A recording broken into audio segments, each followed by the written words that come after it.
SteelersGab.com. Hi, Matt. How are you feeling today? Good morning, boys. How are you? Oh, we're great. You know what? For as bad as yesterday was, I'm in a decent mood. I am too. How hard was it to be in Cleveland Brown Stadium yesterday with the Steelers game going on? Because I've got other Steeler friends, and I was at the game as a fan yesterday.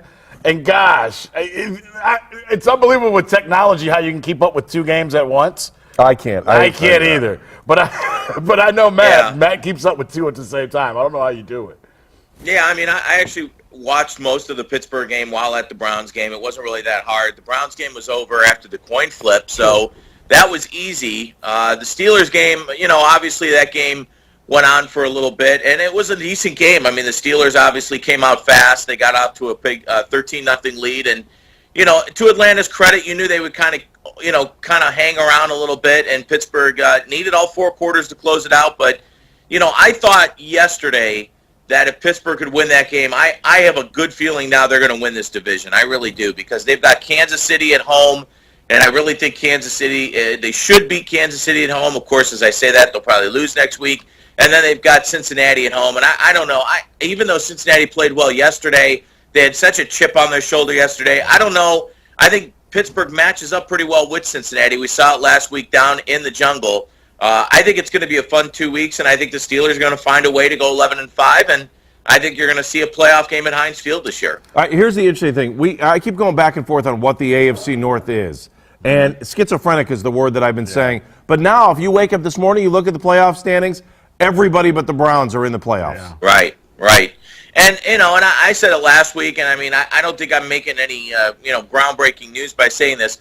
All four teams still have major issues. There's no question about it. I mean, even as we sit here today, one of these teams is going to probably win 11 games, and I think Pittsburgh could be that team. But even with that said, I still think all four teams have major issues. The Steelers can't cover anybody. The Ravens are getting older. The Bengals have their own issues, and we obviously know all the Browns' miscues and things that they have to get taken care of in the offseason. So with all that being said, I don't think any of these four teams is going anywhere in the postseason, but obviously one, if not two teams, is going to make it to the postseason. And, to that credit, you have to look at the competition. You have to look at the fact they played the NFC South. Sure. You have to look at the fact that all four teams have kind of beat up each other a little bit. And as I said before, one of these four teams is going to get a playoff game at home. And as it stands right now, I really wouldn't be surprised if it's Pittsburgh. Baltimore still has a good opportunity, too. They've got the Browns coming up in 2 weeks, and I think they'll win that game to close out the season. And the Bengals, they don't want to be counted out by any means, but I think,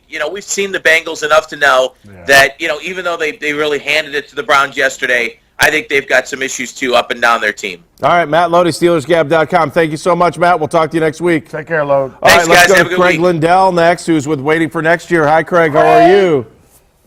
Here's the real question. What's in that briefcase? Craig, you look too serious, man. Oh, is that a briefcase back there? I thought it was a TV. Between Donnie and Painesville, it looked like The Undertaker. You look like you were getting ready to take over the world Bond style with that briefcase back there.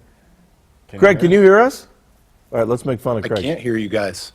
Wait, you can't hear us, but yet he heard me say, heard you say that. Yeah. I can hear you the tiniest little bit. All right, just a tiny bit. You can hear us a little bit? Are you on Twitter right now or no? Two? Yeah, I am on Twitter. All right, here, I'm going to tweet you. Hang on a second. We're just going to tweet you. How bad was Johnny? Did you hear that? Do you want me to just go and then I'll just go? Hang up? Yeah, just go. Eric's throwing yellow flags. All right, here we go. You ready? Yes, go. All right. I'm very upset. Not that Johnny Manziel threw interceptions. I'm very upset that he played like a rookie in as much as he couldn't keep the offense organized. I thought it was really, really ugly in that respect, and that's what irritated me the most about yesterday's game. It's not, the Browns were right to make the change to Johnny Manziel to get him used to playing in the NFL, but yesterday's disaster was proof positive that they made 100% the right move in starting Brian Hoyer against Indianapolis while they still had something to play for. And so, yeah, it was ugly. It was a waste of a home game for Browns fans who unfortunately had to sit out and watch that yesterday, but I think in the end we might just look at it as the necessary evil. You can try and tell Johnny Manziel to calm his ways down and to take the game seriously, but until he learns it firsthand, that's really the only way to do it. Last but not least, I'm just going to say, I didn't know that I was going to come on the show today and get a soccer team, so go Chelsea. Hey, I hope you can hear me. You say necessary evil. What does that mean to the other 52 guys on the roster, though? You said something necessary evil, and then I didn't hear what you said after that. I said you said it's a necessary evil to play Johnny. I don't disagree. But what do you think that statement says to the rest of the team? Oh, what does it say to the rest of the team when they decide to play Johnny Manziel? Maybe it does tell them that they're giving up on the season. It sure looked like the body language of the team was not good yesterday, but that might have been the Bengals just hitting him in the mouth with that first drive. I don't know. True. All right, Craig, thank you. We'll talk to you soon. Thanks, guys. WaitingForNextGame.com. Make sure you read them. All right, let's go back now to Tim He's right. Couch. He's right, though. Go ahead. But and Tim kind of said this too, and we already got questions for Tim. Yeah. It is a necessary evil to get a rookie quarterback prepared to go forward. But the message that it tells the other guys, they didn't like getting punched in the mouth, and they rolled over yesterday. Once they got down, there was no getting back And up the one thing we've all given them credit for, they have played their asses off and not rolled over all season long. They rolled over yesterday. Well, I mean, I'm going to bring this up real quick. Last year, same scenario. And the guys rolled over at the end of the season, and the head coach lost his job. Yeah. Are we in the same scenario this year? Because the owner hasn't changed. Owner hasn't changed, but you got to stop doing that. That's part of. I don't that's disagree with part that, of but- the problem. I know why you bring it up, but that's part of the problem. Changing every single year. All right, Tim, first touch on that, and then I got to ask you about what Mike Pettin said after the game. So, I mean, look, they need some kind of continuity, some kind of stability. I don't think, and I'll combine these things. I don't think Mike Pettin made the ultimate call yet. Well, I don't think Mike Pettin wanted to do what he did yesterday. And when he came out at the end of the game and said, played like a rookie, looked like a rookie, I think he was making a statement not only to his rookie quarterback, but to everybody in the organization. What do you think? I think so too. I think there was some pressure to play Johnny from the front office. You know, I think that Coach Pettin has been a big supporter of Brian Hoyer all year long, and I think he still believes in Brian and probably thinks that Brian still gives them the best opportunity to win football games. But I think at this point in the year that the front office wanted to see what they had in Johnny Manziel, and I think he reluctantly put him in because I think that Coach Pettin fully understood that Johnny wasn't ready to go out and handle an entire game right now as a starter. And, I think that he was kind of proving his point in the press conference afterwards saying, hey, look, it's what he is. He looked like a rookie, played like a rookie, made a lot of rookie mistakes. So I think that he was kind of trying to get his point across to, like you said, not only Johnny, but the higher-ups in the organization that wanted to see Johnny. The higher-ups would never have a decision-making like that, Tim, would they? All right, I'll give you your question now. What advice would you give Johnny now? Because yesterday was probably something Johnny's never really experienced. Yeah, exactly. And, I think that's one of the things that you have to deal with as a high-profile first-round draft pick quarterback coming into this league. You've really never dealt with adversity as far as not playing well before because your resume has been built throughout high school, throughout college, you being the best player on the field and, one of the best in your league. And, Johnny yesterday was, the worst quarterback in the league. So he's never dealt with this type of adversity on the field. So, really what I would tell Johnny is that, I thought yesterday he tried to come out and beat Johnny football. I thought he tried to force things and tried to do way too much. I think he just needs to come out and execute the offense, make plays, trust his eyes. I think he really didn't trust his reads yesterday. There were opportunities yesterday just to come out and get rid of the football on time, and he didn't believe what he was seeing. He pulled the ball down, tried to run. His instincts are, when I don't trust it, I feel really good about my running ability, and I'm going to tuck it and try to make something happen. I just think he needs to stay within the offense and let it come to him.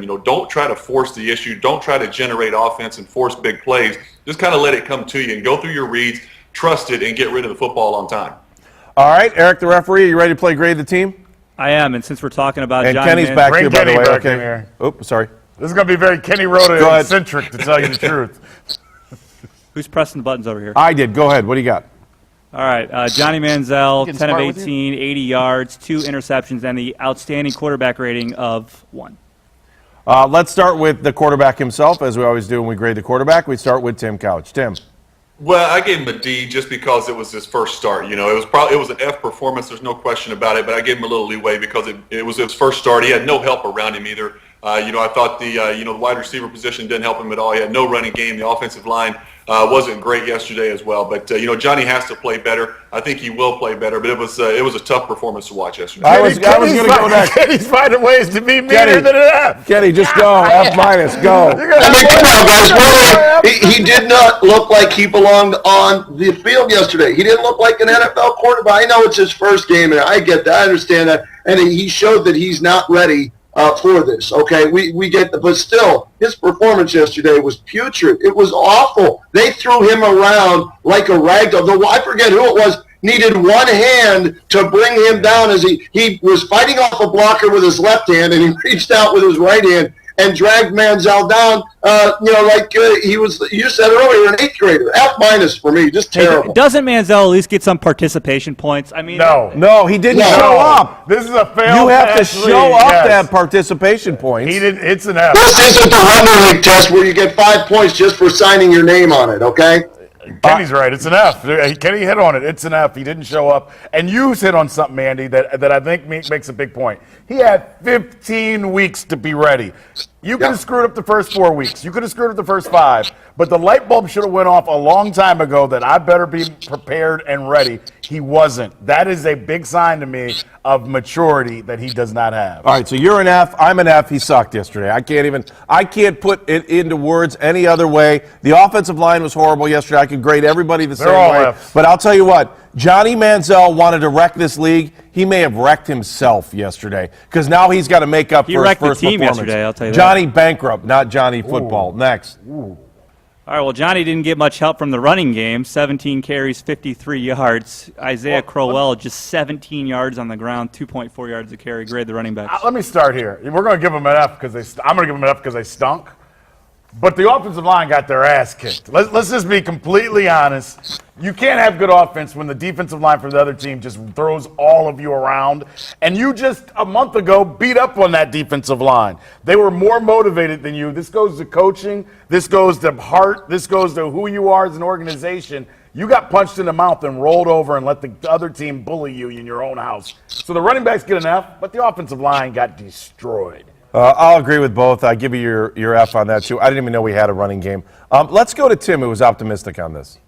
I'm trying to be the positive one. I knew you guys were going to rip them, so I tried to give them, be Captain Positive today. But I really didn't think they had a chance to be graded. What they have? West had 5 carries, Crowell had 7 carries. There was really not a lot of body of work to even put a grade on them. They didn't have an opportunity. They couldn't stay on the field long enough to even establish a run game. And the offensive line was horrible. When the backs did get an opportunity to run the football, there were no running lanes. They were opening no holes for them, so they really didn't have a chance. So it's tough for me to give them an F and put it all on them. So I give them a C. Man, I need to go to school with Mr. Couch. Mr. Couch, I didn't turn in my homework. Yeah. That's okay. It's all right. You're a good right. kid. We know. It's all right.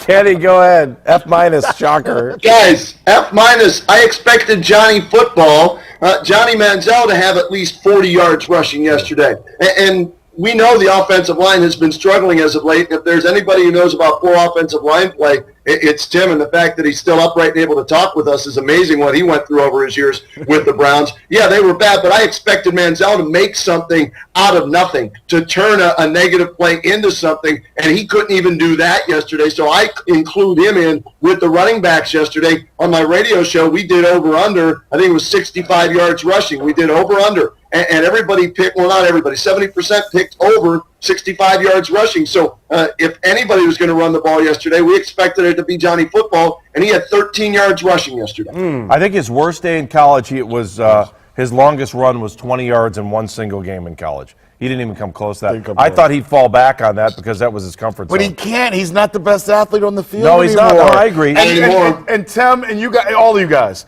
as we've all been athletes at different levels. Isn't that the biggest eye-opener when you find out, oh, blank, I'm no longer the best athlete on the field? Some of us find out at 14. Some of us find out at 16. He's finding out with millions of people watching. Tim, you take that one.